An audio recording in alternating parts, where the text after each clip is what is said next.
Hey everybody, welcome to a periodic little series that I'm going to be doing when time permits. With the advent of all of these Facebook and other social media posts going around where people go, tell me what your top 10, albums are, your top 10 this, your top 10 that. I thought it was kind of interesting. It's always been kind of fun to see what other people listen to or what influenced them. And I thought it'd be kind of cool to do a little series called just that, My Top 10. And periodically just do a little video showing my top 10 of various things. And today I decided to kick it off with my top 10 most influential rhythm guitar parts that I heard as I was learning guitar through my, let's call them formative years, or when I was younger. I thought it might be interesting to just go through. And it was really difficult to, number one, narrow it down to 10, and to just come up with the ones that I really like. So this list is I'll tell you this list could change on a daily basis if I made this video on different days, and I'd probably have very different ones pop up here and there as they popped into my head, but this was just what I came up with today, thinking through really quick. So this is by no means a completely comprehensive list.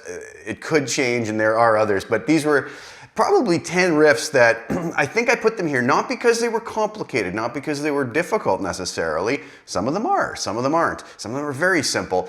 But they were just rhythm guitar parts that struck me in a very powerful way, let's call it, from the second I heard them. And they ended up having an influence on the way I play guitar and the way I write music and the way I just approach my playing as well. So I thought it would be fun to do this. So without further ado, here we go.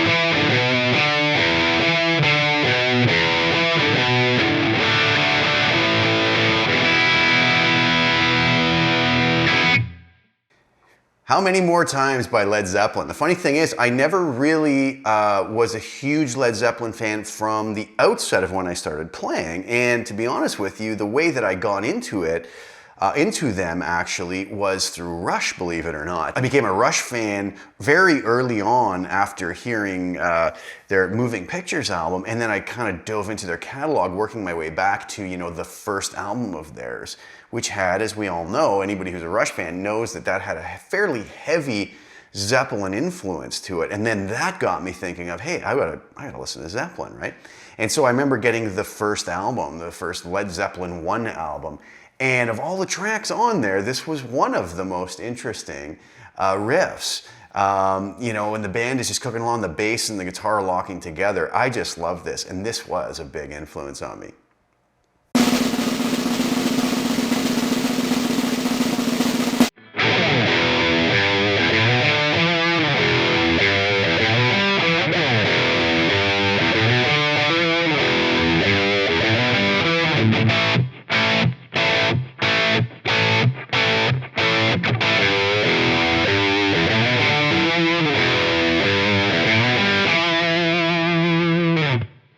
So here we go. I just finished talking about how I got into Zeppelin, and here is a riff that is probably the riff that got me into Zeppelin, believe it or not. That big, heavy,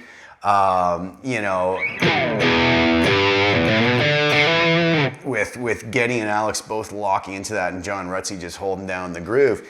And it just had such a huge, powerful sound to me that it just always stuck with me. I loved that song. It became one of my favorite Rush tunes. And like I said, was sort of my gateway to Zeppelin and into becoming, a really hardcore Rush fan. So that's my number 9.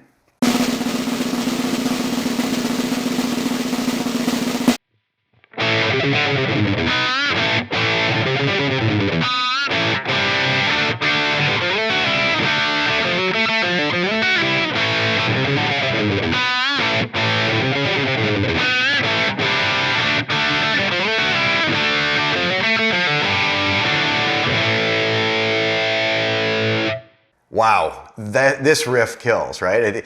This is an amazing riff. I remember when I first got the Extreme Pornography album, I believe I had already heard them. Actually, my first introduction to them was from the Bill and Ted's movie, right? With all the old characters running through the mall, if I remember correctly.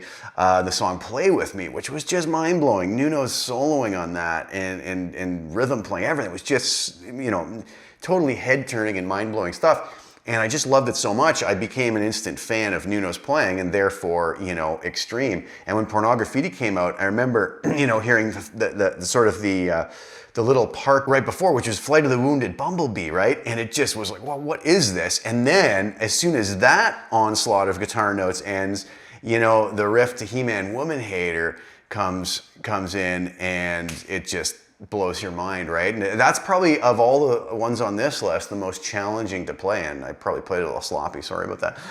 But I kind of just relearned it today really quickly. But that is definitely on my list, coming in at number 8, and that was a very influential riff that I listened to many times.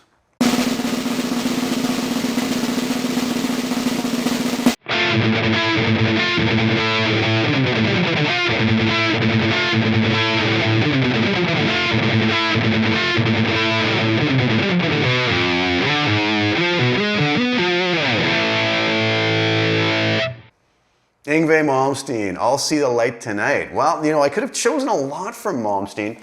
I remember getting a Guitar World magazine, and I don't even want to try to think about what the date was. I'm going to say 84 or 85, 1984, 1985. I was 10 years old, 11 years old. And Yngwie was on the cover. I'd never heard of him. And as soon as I did, you know, my guitar playing friends at the time were all talking about them. And I remember getting my hands on the Marching Out album. And this is basically one of the first things you hear on that album, right? And it was just, again, head-turning stuff, mind-blowing stuff, and obviously his lead playing too. And it was a real big influence on my playing.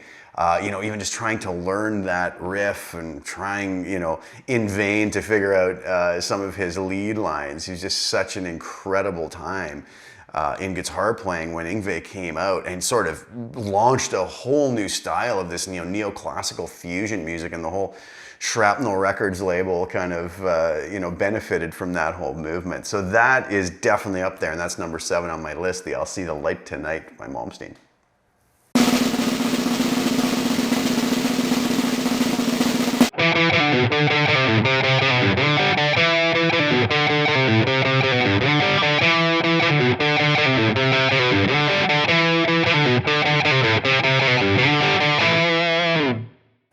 Around the same time, I was very much into Iron Maiden, right? And the Trooper was always one of my favorite guitarists. Not an, you know, exceptionally hard, difficult riff to play, but just had something about it, and it just really struck me the first time I heard that. And then, you know, the dual harmony leads come in after.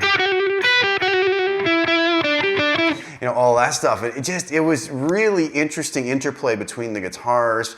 The rhythm section was just doing the perfect thing underneath it, and that song just was a very powerful song to me, and that riff just really struck me from the first time I heard it, so that's why it's on number 6.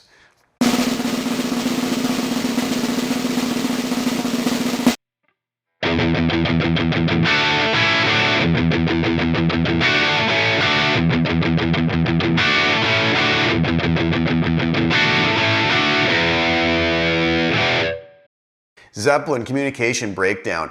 You know, this is just one of the most raw, simple, yet perfect riffs I've ever heard, right? It's not difficult, it's very straight ahead, you know, chugging E note with a D and an A chord, simple, right? But something about the tone Jimmy Page had on this, and the way he was just attacking the strings with, in typical Jimmy Page fashion, not really caring too much about if it was, you know, edgy or sloppy. And not that it was sloppy, but it had that edge to it. And that one really struck me as another Zeppelin song. And when I got that first Zeppelin album, that just floored me and was a riff that stuck with me, right? And I came back to listen to that many times and learned that one early on as well. Fabulous, fabulous riff, and that comes in at number 5.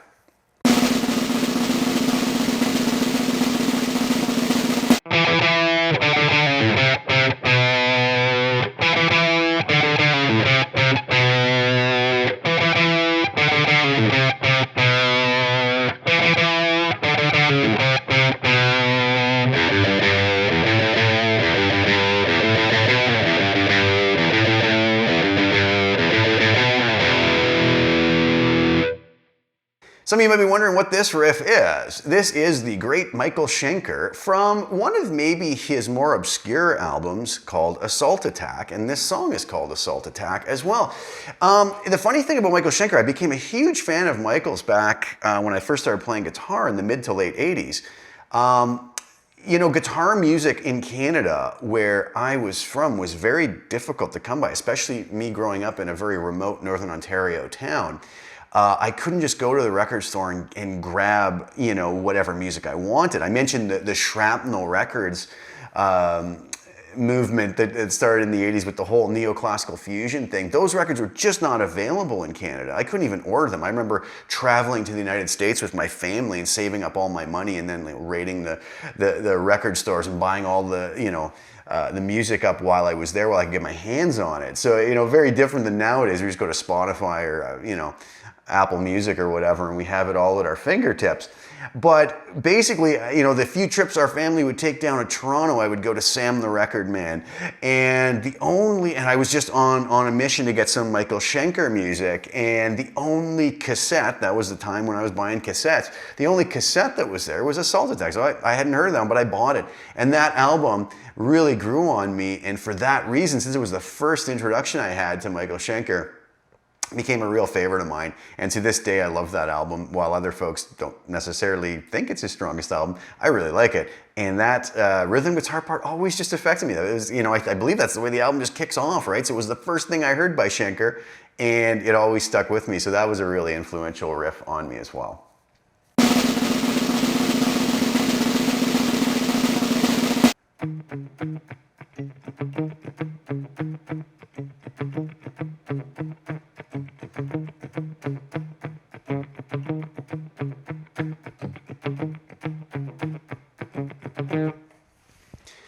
Because you're probably wondering what that rhythm guitar part is and why that would be in a top 10 list of rhythm guitar parts.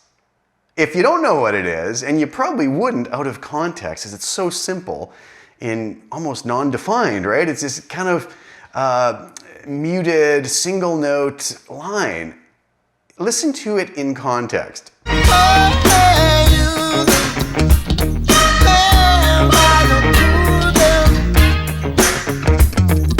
I'm sure everybody knows what that is now, right? The amazing classic Sledgehammer by Peter Gabriel off of his album So, I believe, which was released in 1984. I was 10 years old when that came out.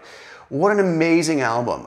You know, a lot of folks might be surprised to hear that Peter Gabriel was a massive influence on me, and I really loved his playing. And what I love so much about this guitar part, it was a guitar part that was very influential on me in the sense that it made me realize that a guitar rhythm part, or a guitar part in general, doesn't have to be complex, doesn't have to be complicated, doesn't have to have a million notes, but it does need to serve the song. And that's what this part did, right? Busy, busy mix, really beautiful bass line by Tony Levin, just incredible musicianship and playing, production and everything, but it's a busy mix, and that guitar part just sits in there beautifully and does exactly what it should. So that's probably not an obvious one that anybody would have picked out, but for the reasons I stated, that was a very influential guitar part on me, and I just love it, and I love the sound of that album, and actually all of Peter Gabriel's catalog.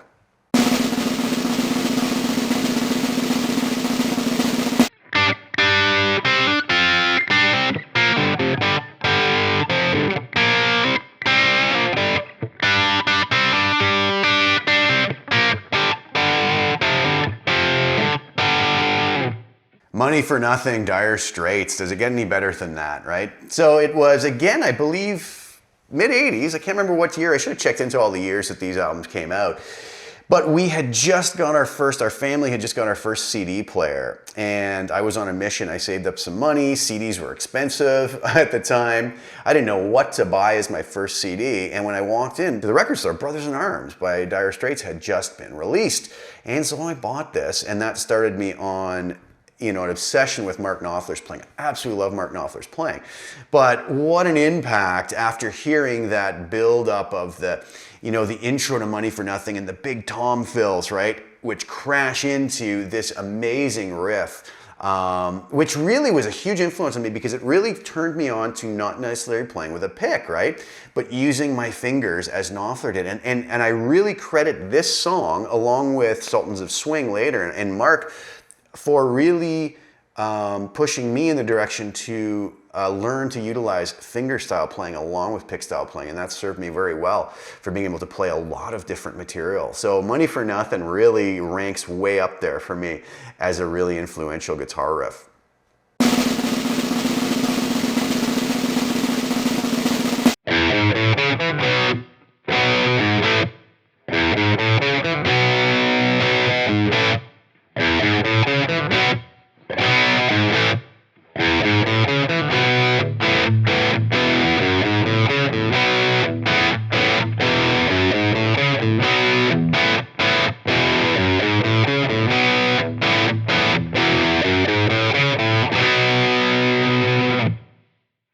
Number 1, Limelight by Rush. Probably the biggest influence on me was Rush. I absolutely love the band. I love everything they've done. I'm one of the few fans who loves all their eras, even their keyboard eras through the 80s. I like all of it. I listen to it all the different times depending on what mood I'm in, from the, the early Zeppelin influenced stuff to the super long progressive pieces, even Caressive Steel, which isn't an album that gets a lot of credit, but I love it. I love all of that. But Moving Pictures was the first album that I heard actually driving around in one of my cousin's cars. I was quite young, and he put on Tom Sawyer, and I just remember going, what is this? This is unbelievable. This was life-changing for me.